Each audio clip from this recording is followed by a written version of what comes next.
everybody. This is Donna Russo, and I am the actress and dancer of the Donna on the Go show, which is on YouTube.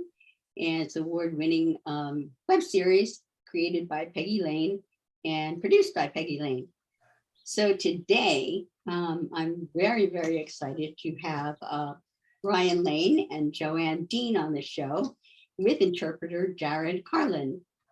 And we are going to talk about the Disability Film Challenge film today, tonight. And I watched the movie. I love the movie. And so we're going to talk to Brian and Jo-Ann, and Jared is going to do our interpretation today. So hello, everybody. How are you? Hello. Hello. Hello. There. Doing great. Great. A little bit exhausted. Just got back from work. Oh, okay. So It's a beautiful day. Oh, good. Oops. Good, good. It's a beautiful day here. I'm in New York. Oh, wonderful. And it's really nice here in California too. It's nice and sunny. And I'm so happy to be Oh, here. yes. Yes, it is. Oh, It's real close to work. They've got a little bit of rain, just a little bit, just oh, like a little drizzle. But coming back home, there was nothing. It's bright and sunshiny. Mhm. oh, fantastic. Fantastic. So I want to say a little bit about Brian Lane, and he is best known for his role in Travis on Switched at Birth. And he also was a recipient of the 2013 Media Access Award, RJ Mitty Diversity Award. And Ryan, it has congenital nerve deafness at 2 weeks old. So, and then we also have Jo-AnnDean, and she's a creative producer and CEO of Signmation and the BroadwaySIGNs Live virtual cabaret productions. So welcome, welcome, welcome, welcome. And I want to, Thank you. okay, I want to talk a little bit, Ryan, and ask you about how did you get involved with the Easterseals Disability Film Challenge? Can you talk a little bit about that? So I got that from auditioning, and I got that role, and they said that this was going to be my first time at this event, and I was really excited to be part of it and to see how it went. That's great. That's great. And what do you feel makes the film so special and powerful?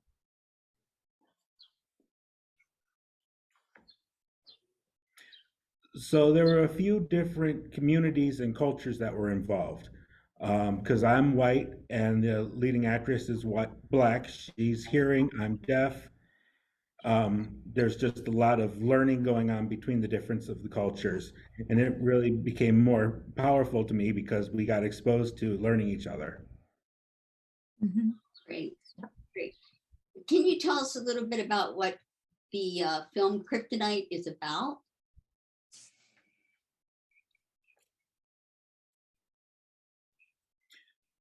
So my role and her role is about a relationship. And we find out that my role becomes as a father. And so I've never played the role of a father before. And I've been acting for 15 years. And so this is my first time in that role, acting as a father.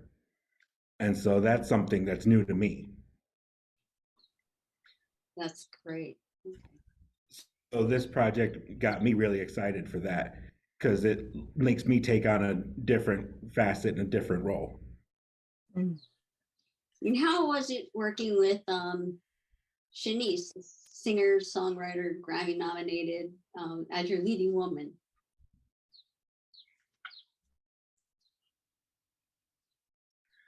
So she was amazing, just awesome. it was so wonderful to work with her. We got a lot of time to chat and to talk about our lives and interact, and it was just super. She was a wonderful hard worker. Everything went so smoothly. She was very patient with me. I had patience with her. It was just wonderful to work with her. And hopefully that we'll be able to work on projects together again in the future. Jo-Ann, how was it like to oversee the communication and the sign language on set with the crew and the actors? And Well, I'm going to respond to that. So there was another individual, and his name is Brian M. Cole, and his role in the production of the film and during even on an audition part 2 was he's a dazzle, and the acronym is for Director of Artistic Sign Language.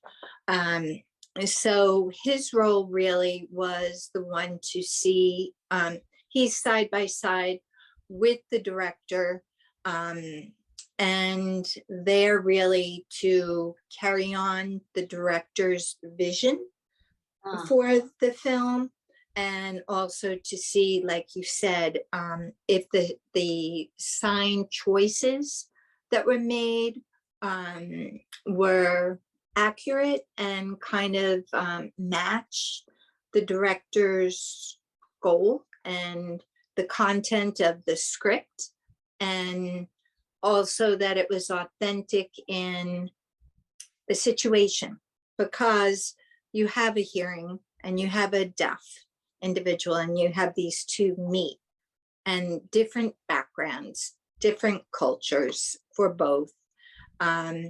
So Brian was really an important person to have on the set and while we were filming. Also too, the role of a dazzle is something kind of new to the film industry. I'd say, right, Ryan, within maybe the last 4 to 5 years, new for a dazzle with film. That's great. And also with the costuming and the way the sign language can be used, you know, the fluidity in the costume, is that something that the director the dazzle would take care of and make sure that everything is going smoothly that direction, where their communication is?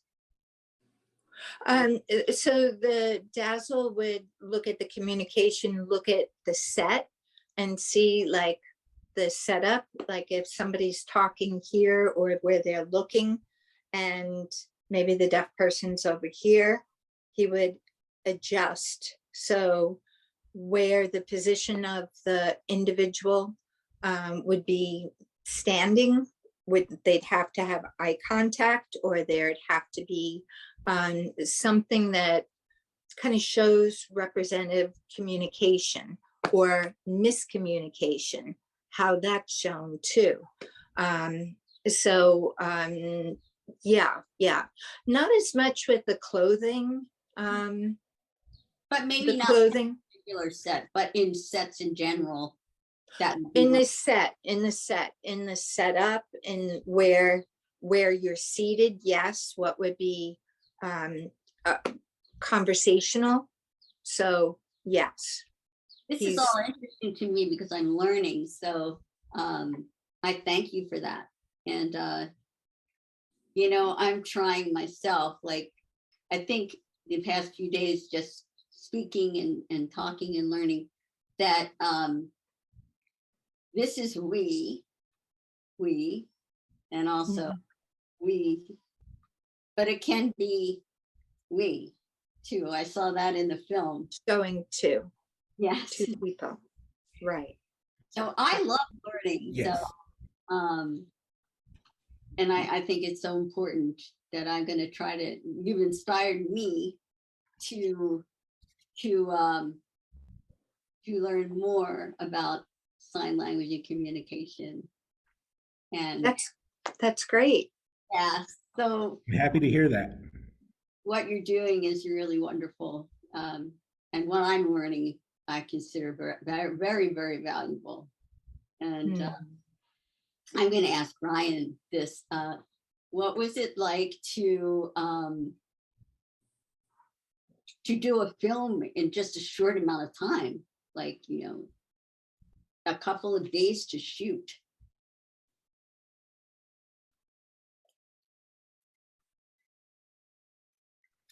What do you mean specifically about that? The really short time, the 2 days? Yes, like rehearsing, getting to know Shanice, getting to know the crew. Was it Oh yeah, that was all necessary. We yeah. had to, because I know two different communities. There's the hearing and the sign language community. And like Jo-Ann said, we started the rehearsal before we actually started shooting.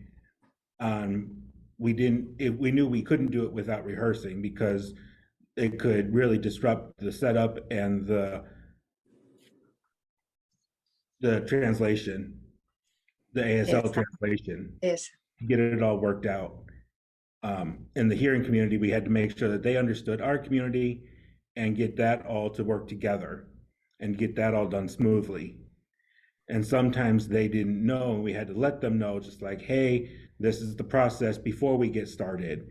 So we had to make sure everything got done with rehearsal. But that project, honestly, I was really grateful for the crew and the writers and the directors, and everybody was really open-minded to listen to us and to interact with us, and they learned to accept what we needed. So that was all great. Yeah. Can I add to that? Oh, of course, yes. Would you sign for me if that would be okay? So I'm not simcomming. I'm going to give it over. It's just a habit that I would start signing when I see sign. So I'm going to give it over to the interpreter for clearer communication. Okay. Thank you, Jared. So yeah, just to clarify. So like Ryan said, because we had two different communities and two different modalities of communication for the set and within the film content, our rehearsal kind of was a meet and greet. And we did like what's a chemistry read. And we knew basically what the idea of the story was going to be. And so kind of acted through that. And then what would be those scenarios until we actually got a script on the day of the shoot. And so like Ryan said, Brian and Ryan modeled and Brian kind of explained the setup for communication. For example, not speaking over each other, turn taking, focus one at a time. Maybe if somebody had something to say, that they would raise their hand. So some etiquette for the set, and that's also sign language etiquette between hearing and deaf. So it was an amazing process to see everything come together and everybody come in fully present, maybe, right? Really present, focused, Just so and open. I'm curious, what is some of the etiquette that I should know between with sign language and with the deaf artist? Ryan? Because I want to be really respectful. Well, you mean particularly about the language. So if you notice, like Jo-Ann, that's the reason we had Brian come in to make sure that everything worked, because there could be differences. So like when you said we and we, it means the same thing. It's the same word, but to the deaf, it has a different meaning. So like if it's between me and you, it's one and two. It's the two of us and it's we. But if we say we this way, then it means everybody, all of us. And so trying to get that explained to the crew and to the director and to understand what our language actually meant. Because I've seen previously in a few different shows, I've seen some mistakes with the language in particular. And it's like, that we see it signed and it's like, well, that storyline can be misinterpreted because of that. And so when you look at the closed captioning, I can see it, but it's because they didn't pay attention to what our language was and what our language meant. And so also with this, we have very few things that aren't signed the same. So with between the East Coast and the West Coast, they don't have the same sign language. Oh, So Ryan Cole is from Philadelphia. yes. From Philadelphia. And so they have their own version of sign. And so he was saying something, and I was like, what? But he signed it out of habit because it's a Philadelphia sign. I was like, well, what is that sign? He's like, oh, yeah. And he didn't realize that that was a Philadelphia sign. So when I meet up with some of my deaf friends from the East Coast, they have their signs that when they come over here and they're like, let's go take a break. And it's like, oh, no, that's why are you saying it like that? Do you think something is going to happen to us? Are you like hitting on me and you're taking a break on that? And they're like, no, I mean, let's hang out. Mm. And it's like, oh, I completely misunderstood because in California, that same sign means hookup. Right. Very different. Oh, Like a it taught me dialect. something. And so on set, it depended on the storyline and what the individual lines were, so we could read through it and make sure that everything was accurate before we actually started shooting. And so that's why I was really happy to have the rehearsal start before we started shooting. Yeah. Oh, well, it's like a different dialect. It's like different, you know, how different countries or states, they have a different way of saying something, Mm-hmm. different dialect or a different way. Mm-hmm. That's great. Where can we see this movie? Let us know.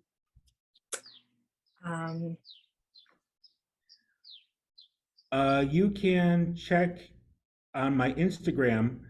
There's a link on my bio.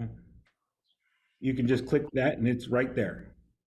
I've got a lot of requests from people saying, can we vote for it? I'm like, no, you don't need to vote for it. Just, we want to get your perspective. We want to see how many people view it. Right. So here's another thing, like just to add about you saying to learn, it's not talking over each other. So I have a habit of raising my hand. I'm looking at Ryan. It's like, okay, my turn. So, so yes, the link on the bio for Ryan and for myself, BroadwaySIGNs ASL, is my Instagram account, and it takes you to the Easterseals Disability Film Challenge YouTube page. So it's their YouTube page that's the official, if you want to say vote, they count the viewership.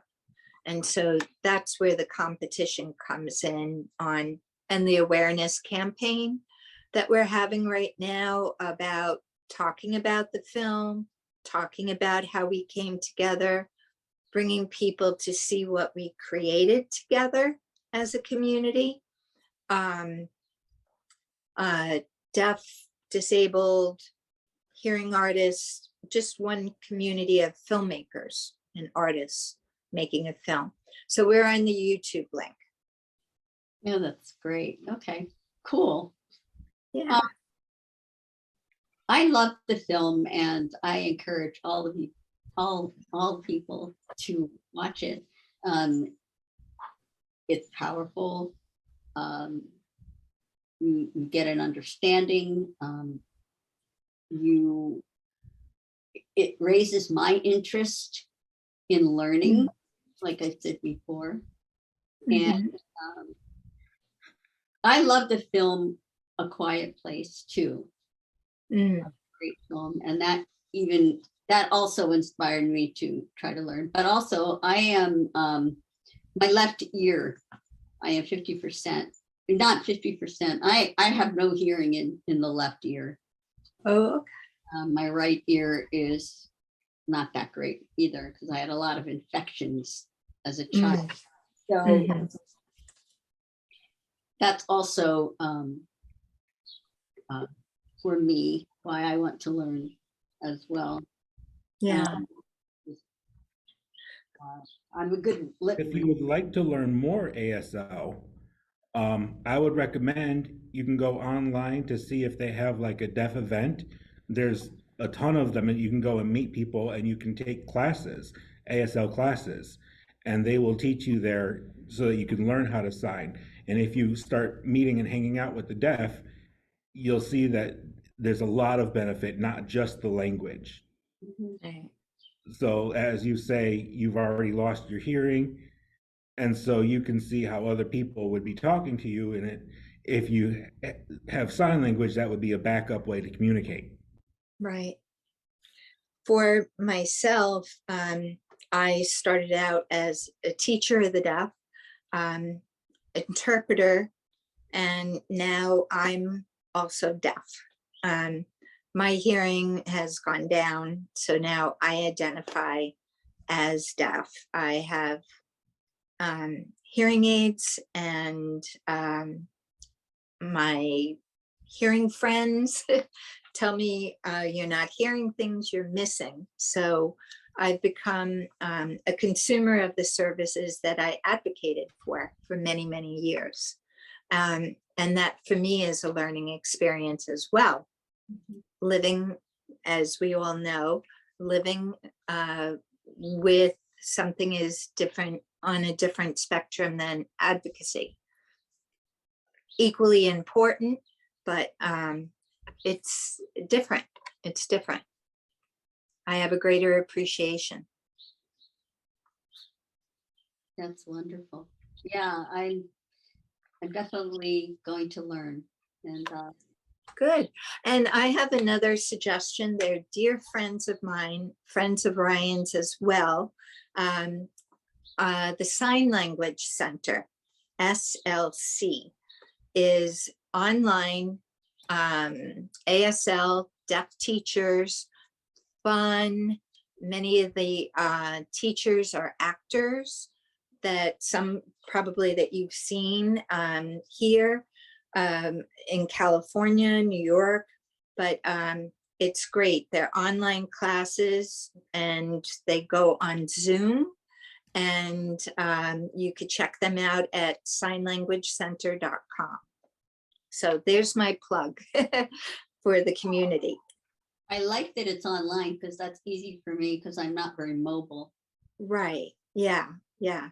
And the classes are great. And then they have recordings too, that after the class, you can go back and then you can watch the recording for sign language to practice. So I'm glad that you enjoyed the film, Donna. Oh, yes. I will definitely, it's a passion of mine, acting as well. And so I love to see these films that show communication and stories in a different way. Everyone has a story, and I feel it's important to share those stories, and the opportunities for us to do that should be supported. Right. I agree. And one thing when watching this film, because it was only 5 minutes, very short time to tell a full arc of a story, this is a slice of life. It's a small portion of time where people are coming back and connecting.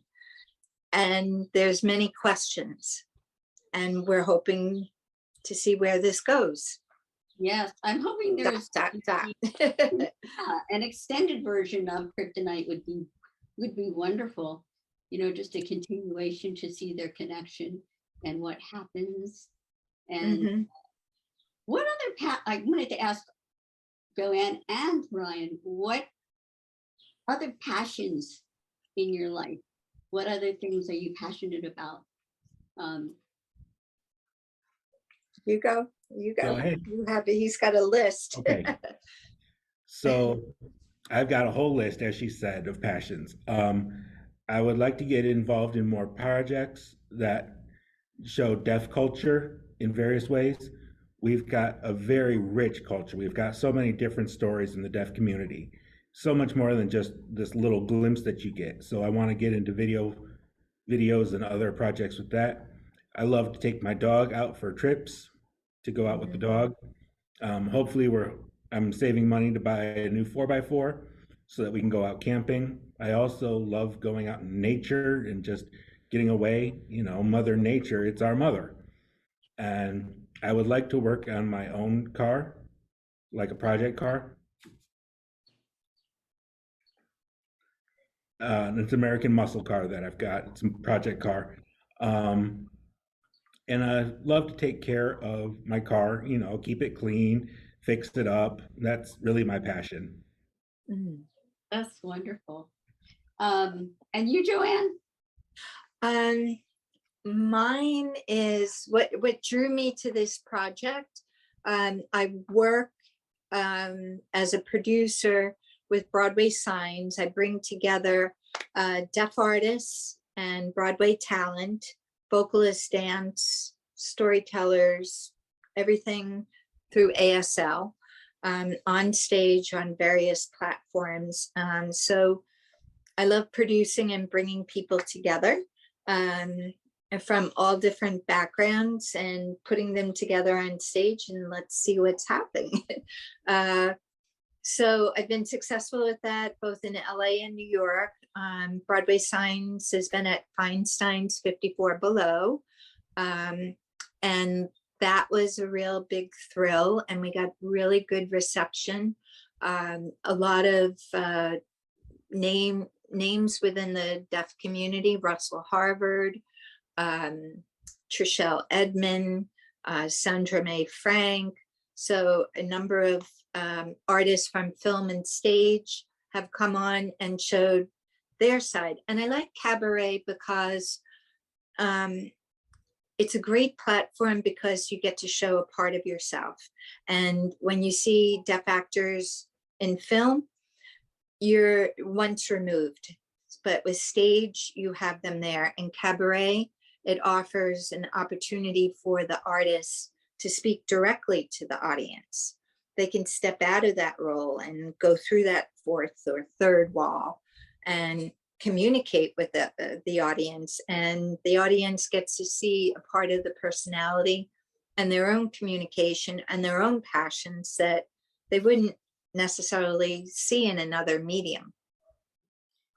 I love the theater. I love the theater. Theaters, yeah, theaters. Anything can happen. Like Mhm. I was dancing in a show once, and it was a touring show.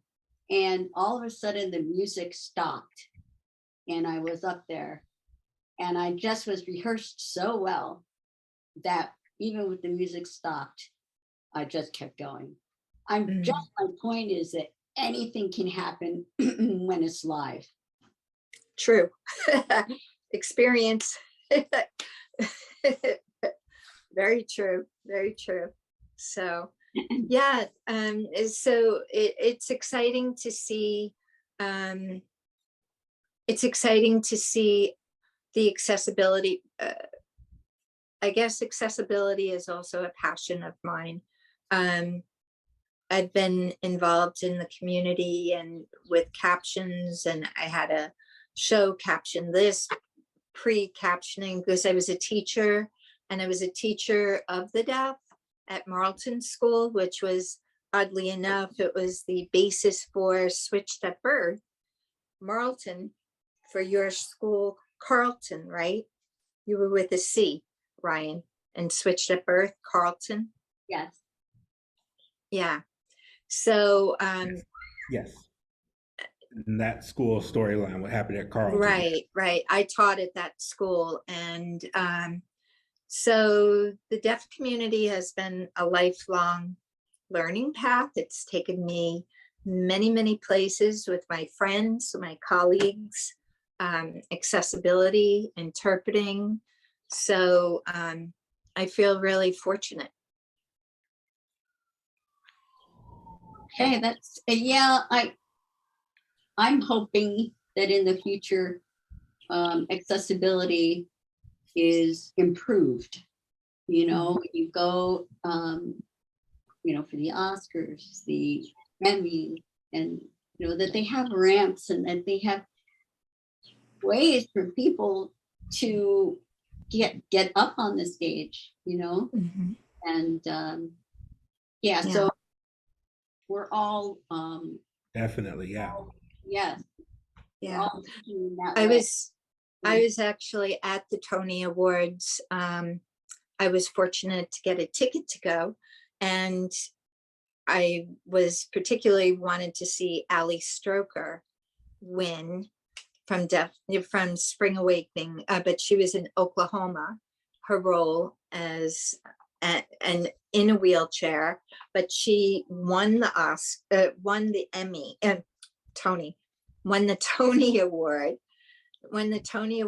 And they didn't have a ramp for her. And part of the awards, the thrill of that is you're seated with your peers, and to be able to be with your friends, be with your peers.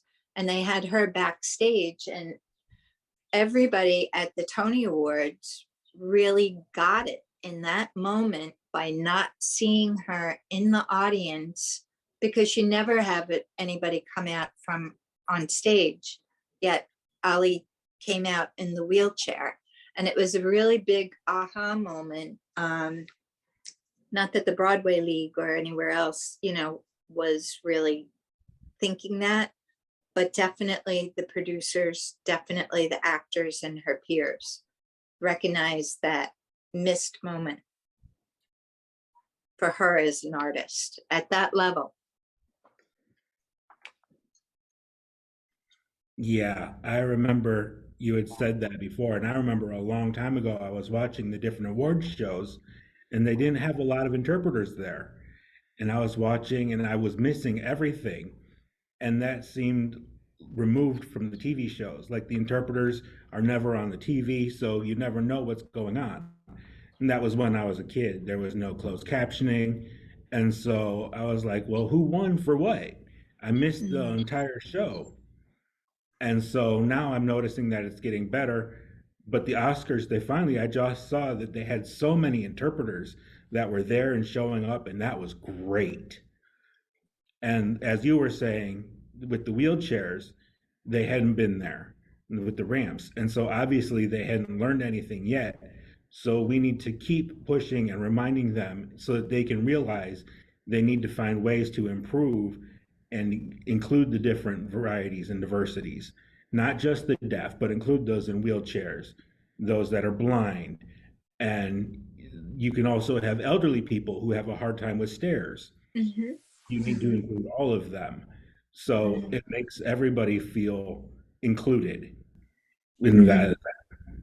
Yes, that's very true. So what I want to do now is just if there's anything that you feel you want to say right now before we leave, I would love to open it up to you, so that you can, you know, talk about what it is that you really want people to see. Obviously, watch the movie Kryptonite. Yes. Easterseals Disability Film Challenge. And anything else you guys want to add? I've been so happy to have you guys on here. This is an experience I will not forget. It's opened me up. You guys have opened me up, and I'm so thankful.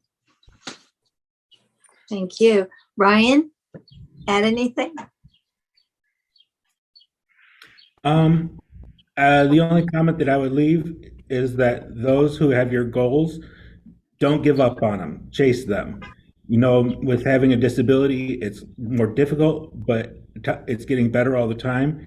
You'll continue to grow, and it's like a seed sprouting into a beautiful tree. Just keep chasing your dream, and it will happen. Don't give up. Just keep on chasing it.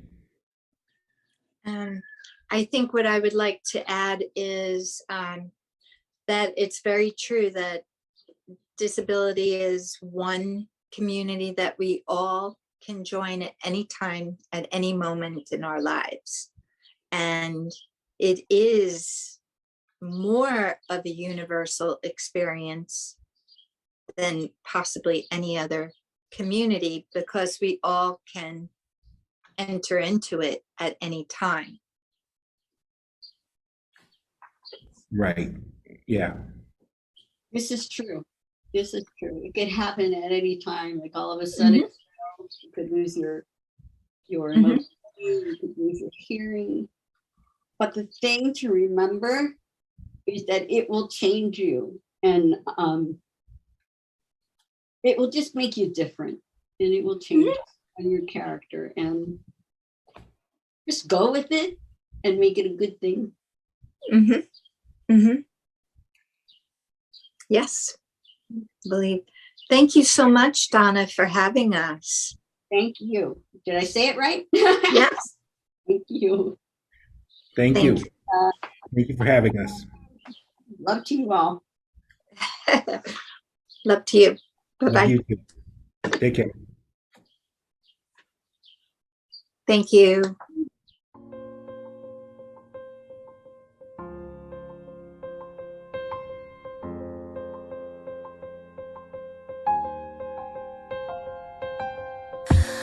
$11:48, you're at my door. I can feel it more and more and more. Inside melting, never felt this. Heat is rising from the floor. 11:59, don't make me wait. Your body's close to mine, I can't escape. Nowhere to run when you come, I'm so powerless. I feel as though I'm asleep, but I'm awake. I'm too weak to pull